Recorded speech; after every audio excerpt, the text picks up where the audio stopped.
Bonjour à tous et bienvenue dans une nouvelle vidéo sur JavaScript où aujourd'hui nous allons voir la boucle for ou le for loop. Alors comment est-ce qu'on écrit une boucle for en JavaScript? Donc, tout simplement avec le mot-clé for, on ouvre ensuite les parenthèses et on va créer une variable let qu'on va appeler i. Bon, on pourrait l'appeler x ou y, c'est vraiment le choix du nom de la variable est au choix. On va lui associer une variable de départ, en l'occurrence 0, pour démarrer à 0. Ensuite, on va lui dire combien de tours on veut faire. Du coup, on va lui dire inférieur à 100, donc on fera 99 tours. Si on voulait faire du coup 100 tours pile poil, il faudrait ajouter le égal. Ensuite, je vais associer i++ pour lui dire à chaque fois que tu finis un tour, tu incrémentes i de 1. Voilà. Ensuite, on met les accolades et c'est ici que va s'exécuter le code. On va afficher la variable i dans ce cas de figure. On se rend compte que là, on a bien de 0 à 99, et si je voulais avoir mon 100 qui s'affiche, eh bien il fallait rajouter le égal. Ensuite, je peux faire une condition if si j'en ai envie. Si par exemple je veux sortir un code lorsque mon i est égal à 20, je vais faire du coup console log et je vais écrire hey, tu as atteint le nombre 20.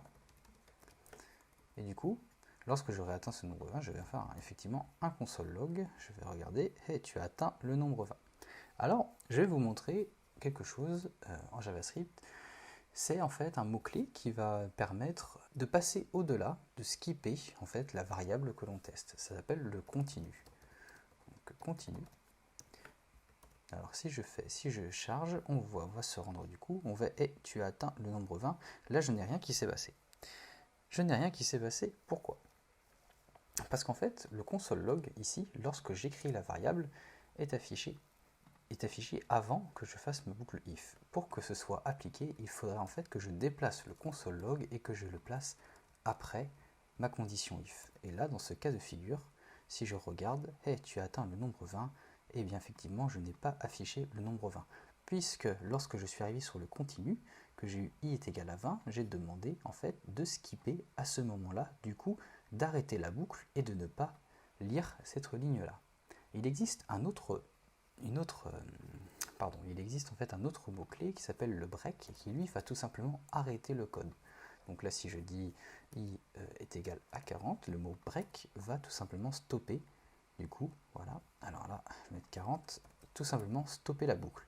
Et tu atteins le nombre 40. En l'occurrence, là, dans ce cas de figure, il faudrait passer le console log avant. Hop. Et là, hey, tu as atteint le nombre 40, puisque là, j'affichais 40, je suis arrivé à 40, on arrête d'exécuter le code qui suit. Évidemment, ce qu'il faut savoir, c'est que si j'ai un autre code qui est exécuté en dehors de la boucle, il sera évidemment appliqué. Voilà. Et tu atteins le nombre 40 et le hey, je l'affiche. Là, on est vraiment dans le cas de figure où on se trouve dans le for loop. On peut exécuter du coup le for loop avec du coup des tableaux. Donc là, si par exemple je crée un tableau et je vais rentrer Zara, je vais ensuite rentrer Adidas, ensuite Nike et on va faire Apple. Et que du coup, je vais recréer un for loop, donc let i démarre à 0. On va faire ensuite i jusqu'à en fait la taille du tableau. Text.length i++. Donc il va compter le nombre d'entités qui est en tableau et il affichera l'i, la variable i. Donc 1, 2, 3, 4, effectivement on a bien 4 tableaux, 0, 1, 2, 3, 4, parce qu'on vous rappelle, on compte comme ça 0, 1, 2 et 3. Donc là, pas de problème.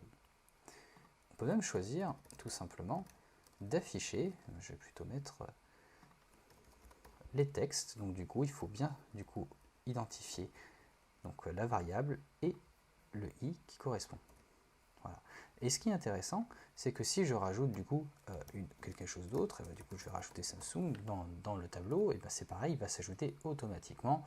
La boucle est faite pour compter à chaque fois le nombre dans le tableau. Voilà.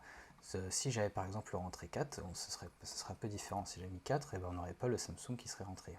On peut également faire un for loop avec une variable string. Hop, donc si je tape flow dev et que je demande texte ici, et que je demande qu'on m'affiche texte i, voilà, genre texte, la longueur de texte, on enlève le s parce que c'est un texte au singulier, je vais en fait avoir les lettres qui vont être découpées ensemble. Voilà, donc si vous regardez, c'est i, j'ai bien, alors pardon, j'ai bien en fait le nombre de lettres qui correspond. 0, 1, 2, 3, 4, 5, 6, c'est-à-dire voilà, 1, 2, 3, 4, 5, 6, donc le nombre de lettres qu'il y a en fait dans FlowDev qui est en fait compté la longueur de la chaîne de caractères. Et donc là on voit bien, hein, si j'affiche comme tout à l'heure les lettres, je les vois ici. Donc voilà, c'est tout pour cette vidéo sur le for loop. Il existe également le for off, mais nous en parlerons un peu plus tard au fur et à mesure de déroulement de cette formation. Si cette vidéo vous a plu, n'hésitez pas à mettre un petit j'aime, un commentaire si vous avez des questions, et surtout n'hésitez pas à suivre la chaîne. Je vous dis à bientôt dans une prochaine vidéo. Merci d'avoir regardé.